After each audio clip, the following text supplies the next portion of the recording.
Bueno, buenos días a todas y todos. Muchísimas gracias por acompañarnos hoy.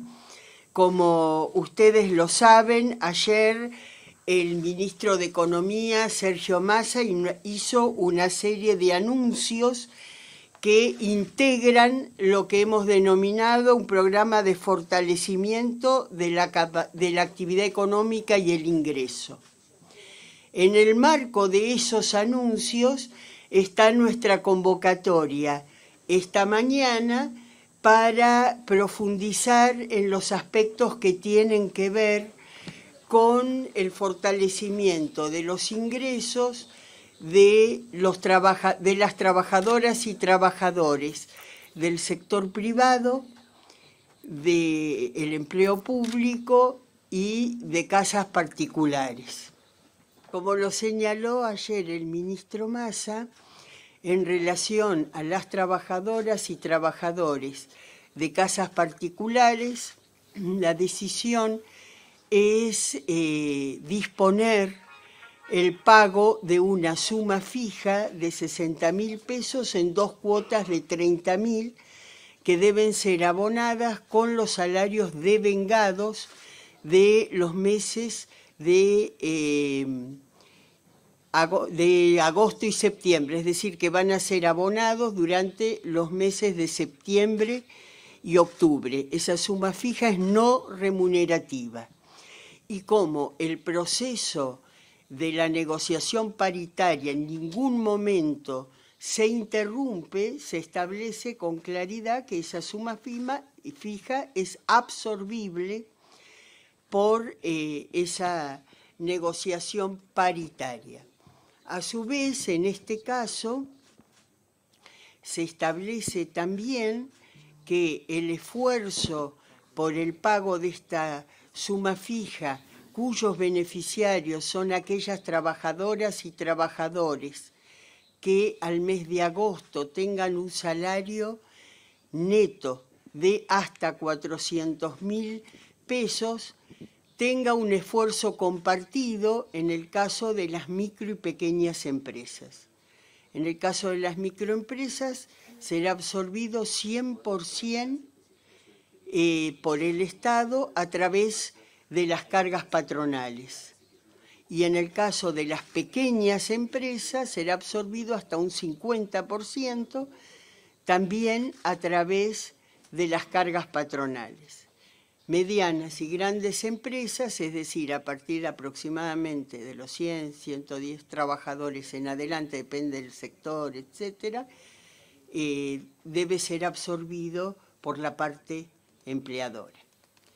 En el caso de los trabajadores del Estado, también se ha establecido esta suma de 60.000 pesos a ser abonada del mismo modo en 2 cuotas de 30.000 en los mismos términos que acabo de mencionar, y obviamente en tanto el empleador es el Estado, es el que absorbe el esfuerzo.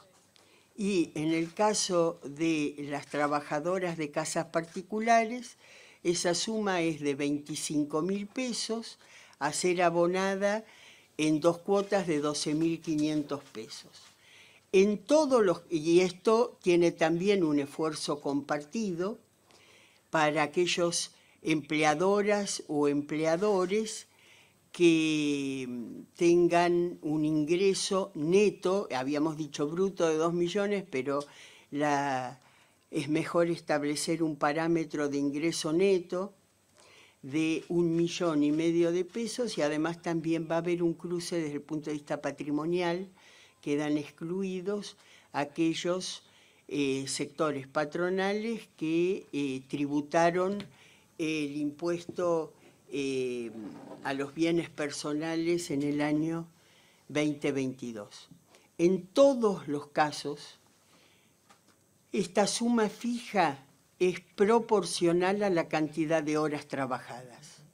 ¿Qué quiere decir? Por ejemplo, un docente que trabaja una cantidad de horas en una escuela pública y otra cantidad de horas en una escuela de carácter privado, etc. Entonces, para que no haya duplicación, la proporción de esta suma fija que debe abonar cada empleador es proporcional a las horas, a la carga de trabajo que corresponde a cada uno de esos lugares. Lo mismo en relación a las trabajadoras de casas particulares. Sabemos que es habitual que trabajen para distintos empleadores, en consecuencia, la responsabilidad del pago es proporcional a la carga de trabajo en cada caso. Esto es la definición de carácter general y la verdad el interés nuestro es priorizar las preguntas que ustedes nos puedan hacer para profundizar en el tema. Buenos días, ministra. Nicolás Gallardo, de CNN Radio. La pregunta está vinculada a lo que pude hablar con dos sectores. Por un lado, la CGT pondera, en cierto modo, que haya mayor ingreso a los trabajadores, pero plantean dudas acerca del futuro de las paritarias, independientemente de que usted ya aclaró que se pueda absorber, es si pueda clarificar de que no va a generar controversias en la discusión paritaria, porque también la UIA, los industriales plantean de que podría ser distorsivo y generar problemas en las negociaciones paritarias. ¿Usted desestima que haya problemas, desequilibrios? Yo lo que digo es que la negociación paritaria es una negociación libre. Es una de las instituciones más virtuosas que nosotros tenemos en nuestro sistema democrático. La paritaria es libre, siempre hay una confrontación de intereses hasta que se alcanza un acuerdo. Nosotros no podemos imponer una determinada decisión dentro de ese marco de negociación. Pero yo quiero, tal vez con un ejemplo, explicar mejor esa situación. Ustedes pueden ver este gráfico en el cual prácticamente se superponen dos curvas. La que está en un celeste más pálido corresponde al costo de vida, al IPC del INDEC. La que está en un color más firme corresponde al promedio de las convenciones colectivas de trabajo. Lo que ustedes pueden ver en este gráfico, que está desde diciembre 2022, es decir, es a lo largo de este año, es que el proceso paritario prácticamente coincide con la evolución del costo de vida. E incluso en el mes de julio hay un ingreso real de carácter positivo, porque como ustedes sabrán, en junio y julio el índice inflacionario descendió, lo cual permitió que hubiera un diferencial favorable en promedio al ingreso de los trabajadores. ¿Qué pasó en agosto? En agosto lo que pasó, discúlpeme, usted me hizo una pregunta, me gustaría que me escuche. En agosto lo que pasó es que el índice de precios va a tener un salto, y ese salto es producto de la devaluación que impuso el Fondo Monetario Internacional por el endeudamiento contraído con el fondo durante la gestión de Mauricio Macri.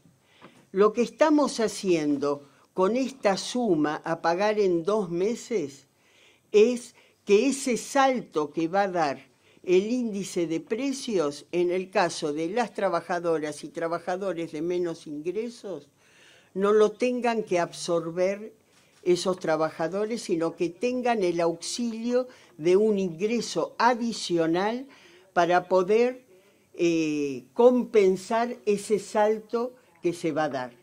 Después de lo cual, la idea es que efectivamente, a través de este proceso de negociación de carácter paritario, digamos, se pueda mantener la situación donde los ingresos no solo acompañen el índice de costo de vida, sino que además puedan tener incluso una recuperación de carácter real.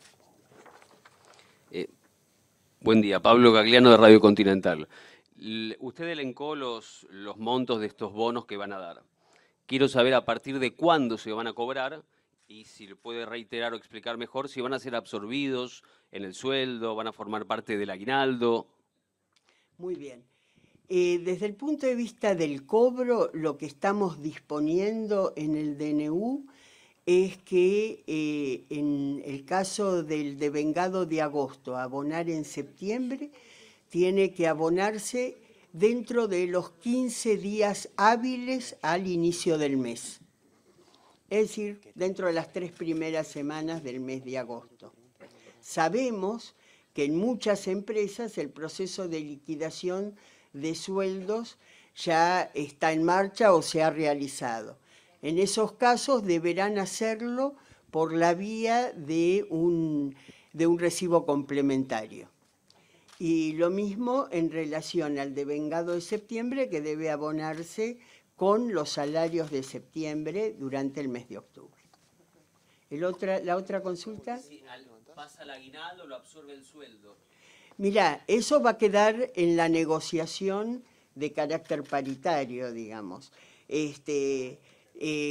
Lo que en cada caso existe es, por ejemplo, negociaciones de distinto carácter que tienen que ver con la situación de cada sector previo a la nueva negociación.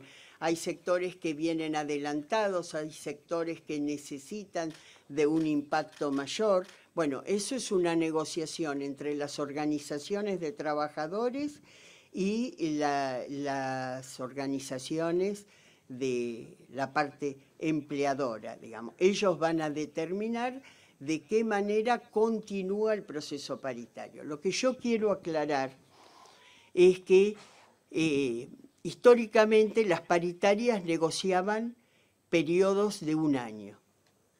Desde que se dio el salto inflacionario a principios de este año, producto fundamentalmente de la sequía extraordinaria que vivimos, que redujo en un 25% la disponibilidad de dólares de las reservas del Banco Central, nosotros establecimos, facilitamos, mejor dicho, un mecanismo de negociación paritaria por periodos más breves. En la actualidad, gran parte de las paritarias se están homologando por periodos que no exceden los 3 meses. De manera que el proceso de actualización es muy dinámico. Buen día, ministra. Agustina Di Mola para Splendid 990. Bueno, hay mucha incertidumbre en el caso de los trabajadores por la aplicación de esta medida económica, sobre todo en el sector en la suma fija. ¿Qué pasa con las empresas que no cumplan con esta medida, que no la apliquen? ¿Habrá represalias y cómo se ampara a los trabajadores en ese sentido? Tienen que hacer la denuncia. A ver, más allá de la tarea que en esto le va a corresponder a los propios gremios para garantizar que en cada uno de los lugares de trabajo esto se cumple efectivamente, también está la capacidad de fiscalización del Estado a partir de la denuncia, que incluso puede ser anónima, de manera de no comprometer a la trabajadora o el trabajador que lo haga y que va a hacer que nosotros actuemos de inmediato.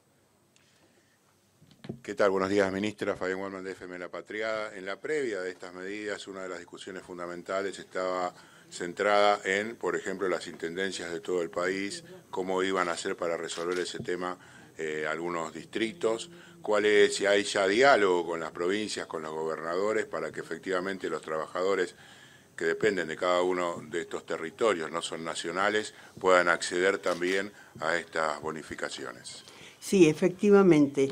Ayer en el anuncio el ministro de Economía lo que hizo fue invitar a las provincias a tomar una medida en la misma sintonía que lo está haciendo la Nación. La realidad es que tanto las provincias como los municipios son autónomos, no tenemos competencia para determinar los niveles salariales de las trabajadoras y trabajadores de provincias y municipios. ¿Pero habrá en ese sentido algún aporte del Gobierno Nacional en aquellos distritos que no puedan hacerlo efectivo? Eso es siempre producto, digamos, de la negociación de los adelantos transitorios que se negocian entre la nación y las provincias, digamos. No hay un plan de carácter general de que la nación financie todo ese incremento que pueda dar cada provincia de acuerdo a su propia capacidad de decisión, pues además la situación financiera de cada distrito es distinta y afortunadamente la mayoría de las provincias tienen una situación financiera muy equilibrada. ¿Podrían darlo entonces por motu propio? Yo no quiero avanzar sobre lo que debe ser la decisión soberana de cada provincia. Como nación, lo que hizo ayer el ministro de Economía, que es invitar a las provincias a acompañar esta decisión que está desarrollando la nación, es lo que nosotros podemos hacer respetando el sistema federal de gobierno. Gracias, muy amable. Buen día, ministra. ¿Cómo le va? Ariel Rodríguez, de Cadena 3. Bueno, en virtud de la devaluación que ha desvirtuado los parámetros económicos y que estas ayudas no ayudan a compensar plenamente, quiero preguntarle si tienen pensado adelantar la discusión del salario, la convocatoria del Consejo del Salario Mínimo Vital y Móvil respecto de lo que estaba previsto la última vez que se reunieron, porque esto sería formalizar lo que se está concretando ahora de manera informal, si se quiere. Y segundo, preguntarle si, en virtud de lo que han planteado las organizaciones empresarias, si esta ayuda, este bono, como se lo mal llama, no hay riesgo de que distorsione las escalas salariales. Bueno, voy a empezar por la segunda pregunta.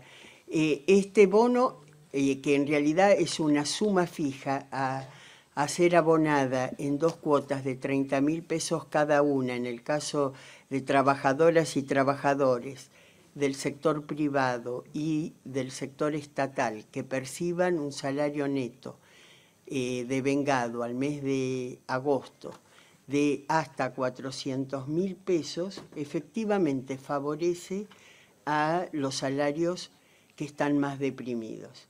Es decir, estamos tratando de cuidar en una mayor proporción a aquellos que más lo necesitan, digamos.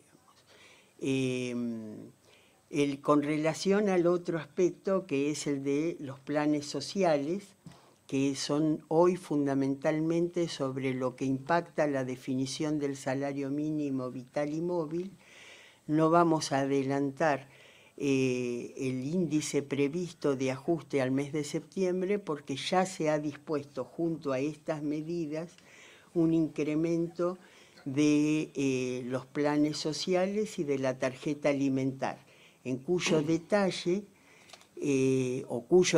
va a ser desarrollado tanto por la ministra de Desarrollo Social como por la directora del ANSES. También, complementario a estas medidas, ya esto lo va a exponer también la directora del ANSES, está previsto extender el sistema de créditos que hasta ahora daba el ANSES solo para jubilados y pensionados a trabajadores activos, con una tasa de interés subsidiada que es aproximadamente el 50% de la que hoy pagan los bancos. Es decir, que esta suma fija que estamos otorgando sobre el salario también va a ser complementada con un crédito que va a permitir efectivamente reducir el nivel de endeudamiento de todas las trabajadoras y trabajadores. Última pregunta. ¿Qué tal, ministro? Miguel Nicolich, de Radio Rivadavia. ¿Usted cree que esto es suficiente para paliar el aumento que ha habido en las góndolas en las últimas 2 semanas y que afecta a todos los ciudadanos que habitan este país? ¿Y el gobierno está pensando en sumar más medidas para aliviar esta situación?